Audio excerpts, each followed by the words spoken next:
Hello दोस्तों, नमस्ते, प्रणाम। स्वागत है आपका हमारे यूट्यूब चैनल पर। तो आज भी एक और आपके लिए तीज का गीत लेके प्रस्तुत हैं। यदि गीत अच्छा लगे तो प्लीज़ लाइक करना मत भूलिएगा। चैनल को सब्सक्राइब भी कर लीजिएगा यदि चैनल पर नए हैं तो। यदि पुराने हैं तो शेयर करना मत भूलिएगा। चलिए गीत शुरू करते हैं। सात फेरा होला सातो जन्म के, कबहू न साथ छूटे हमरा बलम के। करिले पूजनवा तोहार हे भोले बाबा, रखिया से नुरवा के लाज। हे भोले बाबा, रखिया से नुरवा के लाज।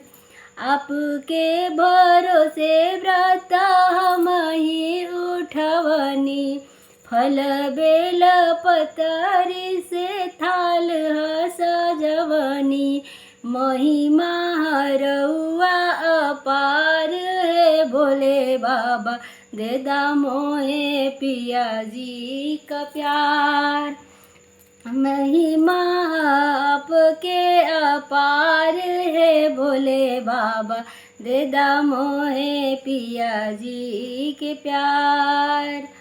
आवे ना बलमुआ पे कवनो बलैया, जिंदगी बिताई उनके चरण के छैया।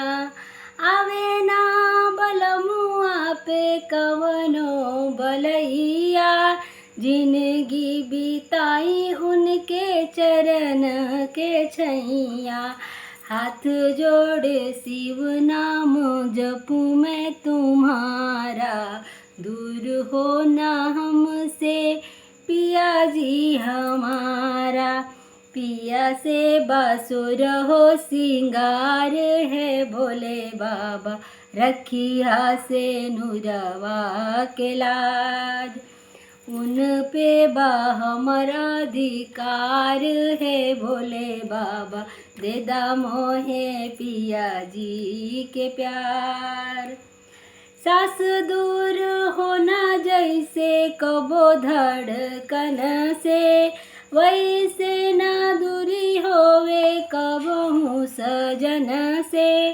कवनो कसूर नाही कईनी कसम से, का जाने काहे पिया रुसल बाड़े हमसे। जुड़ल उनसे जीवन के तार है भोले बाबा, देदा हमके पिया जी के प्यार। पिया बाड़े जिए के आधार है भोले बाबा, देदा हमके पिया जी के प्यार।